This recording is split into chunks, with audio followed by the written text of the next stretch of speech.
You think you know the Amityville horror story, right? The haunted house, the demon, the family that fled in terror after just 28 days. But what if I told you that the real horror of Amityville has nothing to do with ghosts? What if the true nightmare was so brutal, so unthinkable, that Hollywood had to invent a supernatural tale just to make it easier to digest? Before there was ever a haunted house, before the Lutz family moved in and claimed they were terrorized by evil spirits, there was a night in November 1974 that changed everything. A night when 6 people were murdered in their beds. A night when an entire family was erased from existence in the quiet suburbs of Long Island. And the person who did it, he lived in that house with them. He ate dinner with them. He was one of them. This is the story that Hollywood doesn't want you to hear. This is the real Amityville horror. And I'm warning you right now, this isn't going to be easy to listen to, but you need to hear it. Because what happened in that house on Ocean Avenue is far more terrifying than any ghost story could ever be. My name's not important. What's important is that you understand the truth. So let's go back to where it all began. Back to a family that looked perfect from the outside, but was rotting from the inside. Back to November 13th, 1974. The DeFeo family looked like they had it all. Ronald DeFeo Sr. ran a successful car dealership. His wife, Louise, was a devoted mother. They had 5 children, Ronald Jr., the oldest at 23. Dawn, who was 18, Allison, Tracy, Mark, Dossie, and little John, only 9 years old. They lived in a big Dutch colonial house at 112 Ocean Avenue in Amityville. From the outside, they were living the American dream. But inside that house, something was very wrong. And it had been wrong for a long time. Ronald Jr., who everyone called Butch, was not like other kids. He was violent and aggressive. He'd get into fights, torture small animals, and fly into rages over nothing. His parents tried therapy, medication, punishment.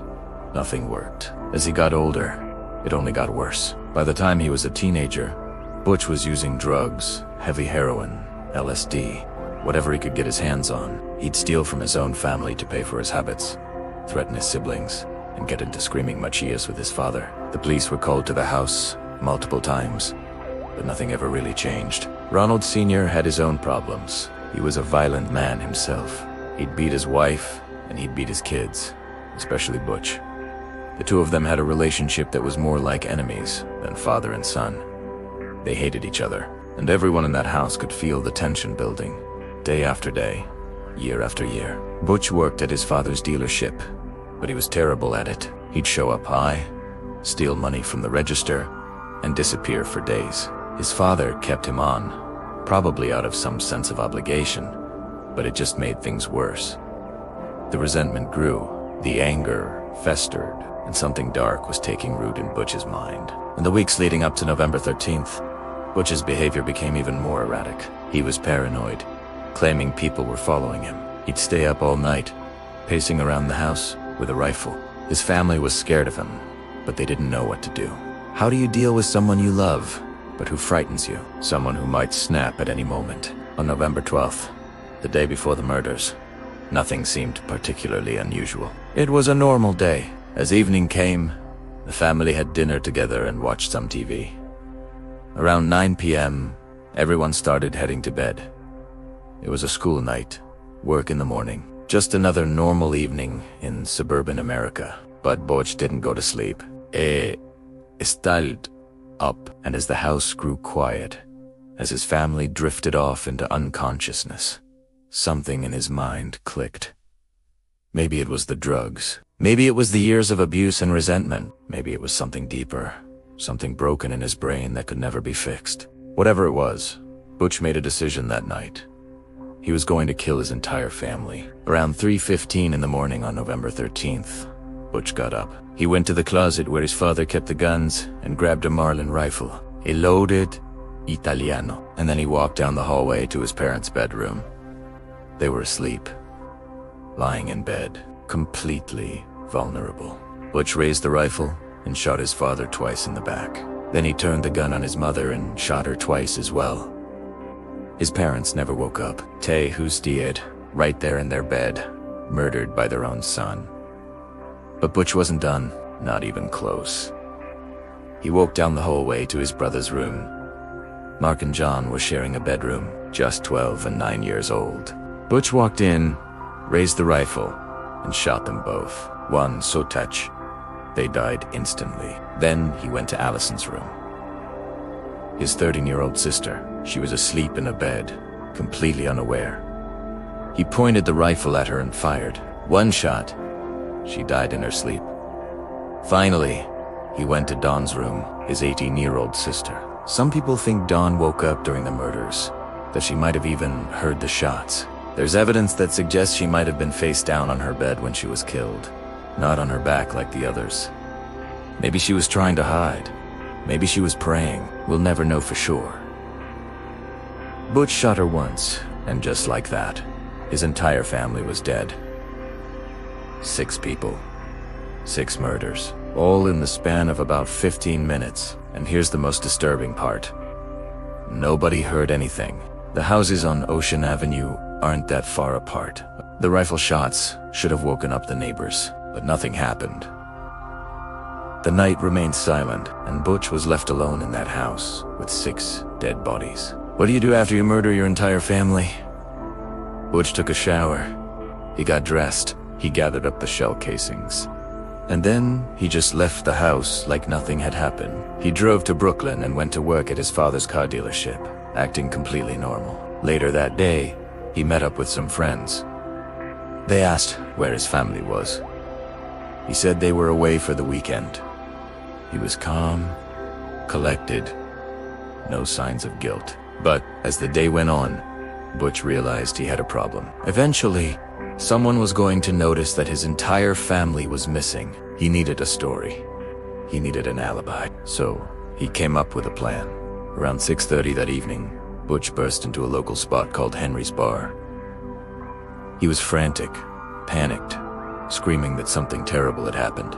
He said his parents had been shot. He begged his friends to come back to the house with him. Confused and alarmed, they followed him to 112 Ocean Avenue. When they got there, Butch refused to go inside.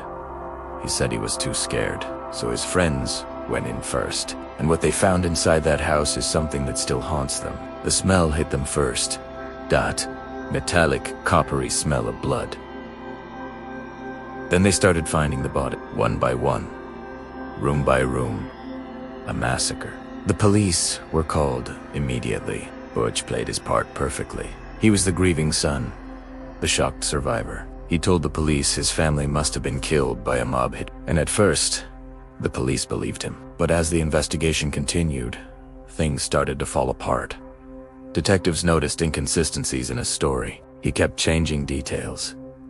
He was too calm. They started to suspect that maybe Butch wasn't the victim here. Maybe he was the killer. They brought him in for questioning. After hours of interrogation, Butch broke. He confessed to killing his entire family, but he tried to blame it on his sister Dawn, claiming she shot their parents, and he killed the rest, and so the police didn't buy it.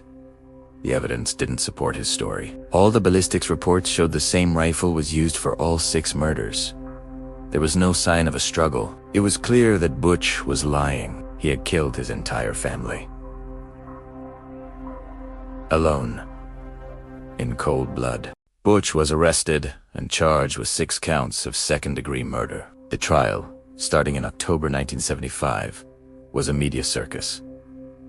Everyone wanted to know why. Why would someone kill their entire family? What could possibly drive a person to do something so monstrous? Butch's defense team claimed he was insane, that he heard voices, that he was possessed by demons. They brought in psychiatrists who testified that Butch had a dissociative disorder and was not in control of his actions that night. They painted him as a victim of mental illness, not a cold-blooded killer. But the prosecution told a different story. They presented evidence of premeditation, showing that Butch had been planning this for weeks. They proved he had cleaned up the scene, hidden evidence, and created an alibi. They argued that Butch knew exactly what he was doing. He wasn't insane. He wasn't possessed. He was just evil. The jury agreed. On November 21st, 1975, Ronald DeFeo Jr. was found guilty on all 6 counts. He was sentenced to 6 consecutive life sentences, ensuring he would never see the outside of a prison cell again. And he never did. Butch died in prison in 2021 at the age of 69. never showing real remorse, never taking full responsibility. Until the very end, he kept changing his story, blaming others, and trying to make himself the victim. But this is where the story takes an even stranger turn. The house at 112 Ocean Avenue didn't stay empty for long. About a year after the murders, in December 1975, a new family moved in. George and Kathy Lutz, with Kathy's 3 children. They bought the house for a bargain price, just $80,000, fully aware of its dark history. They thought they could handle it. They thought it was just a house. They were wrong, or at least, that's what they claimed. The Lutz family would later say they experienced 28 days of absolute terror. They claimed they were haunted by evil spirits, saw demonic figures, and that the house itself was possessed. They described flies swarming in the middle of winter, green slime oozing from the walls, and doors slamming on their own. They said they heard marching band music in the middle of the night, that Kathy was levitated off her bed, and that George would wake up at 3:15 a.m. every single night. The exact time the murders occurred, after 28 days, they fled in terror, leaving all their belongings behind. They never went back. And then they wrote a book about it, The Amityville Horror. It became a massive bestseller, was turned into a movie, and then another, and another. The story of the haunted house at 112 Ocean Avenue became one of the most famous ghost stories in American history, even more famous than the actual murders that took place there. But here's the thing. Most people believe the Lutz family made the whole thing up. There's zero evidence that any supernatural activity ever occurred in that house. The families who lived there after them reported no paranormal experiences, no demons, no ghosts, nothing. Investigators found huge inconsistencies in the Lutz's claims. The priest who supposedly blessed the house and was told by a demon to get out later said he was never even inside. He blessed it from the outside and experienced nothing unusual. There's a theory that George Lutz and his lawyer cooked up the ghost story to make money. They knew the house had a dark history, so they invented a supernatural tale, wrote a book, and made millions, turning Amityville into a household name. And in the process, they completely overshadowed the real tragedy. The real horror, the murder of 6 innocent people. Because that's what gets lost in all of this. 6 people died in that house. A mother, a father, and 4 children. They were real people with real lives, hopes, and dreams. Mark wanted to be a baseball player. John loved his dog. Allison was just starting to figure out who she was. Dawn was about to graduate high school. Louise was a devoted mother, trying her best to keep her family together. And even Ronald Sr., flawed as he was, didn't deserve to be murdered in his sleep by his own son. But now, when people think of Amityville, they don't think about the Defio family. They think about ghosts, Hollywood movies, and haunted houses. The real victims have been forgotten, and in a way, that's the saddest part of this entire story. So why did Butch do it? After all these years, we still don't have a clear answer. Some think it was drugs, mental illness, or years of abuse boiling over. Some think he was just born evil, that something was fundamentally broken in him. Butch himself gave dozens of different explanations over the years, blaming everyone from his sister Dawn to the mob. He even claimed he blacked out and woke up to find his family gone. But the truth is probably simpler and more disturbing. Butch killed his family because he wanted to, because he was angry, selfish, and thought it would solve his problems. Because deep down, he simply didn't value human life. There are people like Butch in this world. People who lack empathy, who lack a conscience. People who can look at their own family and see them not as human beings, but as obstacles to be eliminated. Psychologists call them sociopaths. The rest of us just call them monsters. The house at 112 Ocean Avenue still stands today. It's been renovated, the address has been changed, and the iconic eye-shaped windows are gone. The current owners are just regular people trying to live their lives in a house with a very dark history. Tourists still drive by, taking pictures, hoping to see something spooky. They don't realize that the real horror of Amityville has nothing to do with the supernatural. The real horror is that, on November 13th, 1974, a young man decided his own convenience was more important than the lives of 6 people. The real horror is that families can become so broken, they become breeding grounds for violence. The real horror is that we live in a world where things like this can happen. So many questions will never be answered. Did the younger kids wake up? Did they know what was happening? What was going through Butch's mind as he walked from room to room? Did he feel anything? Did he hesitate? We'll never know. Butch took those answers with him to his grave. The story of Amityville isn't about ghosts. It's about evil. Real, human evil. The kind that doesn't need demons or supernatural explanations. The kind that exists in the hearts of people who have lost their humanity. Maybe that's why the ghost story became so popular. Maybe it's easier to believe in haunted houses than to accept that a young man could systematically murder his entire family in cold blood. Because if we accept that people like Butch are real, then we have to accept that we're all vulnerable. The Amityville horror is a lie. But the Amityville massacre, that real, that happened. And it's far more terrifying than any ghost story could ever be. Because ghosts aren't real, but people like Ronald DeFeo Jr. are. And that's the real nightmare. This is the story that needs to be told. Not the Hollywood version, but the truth. 6 people died. A family was destroyed, and all because one person decided that murder was the answer. That's the real Amityville horror. And it's something we should never forget. Thanks for watching. Subscribe if you want more true crime stories that go beyond the headlines.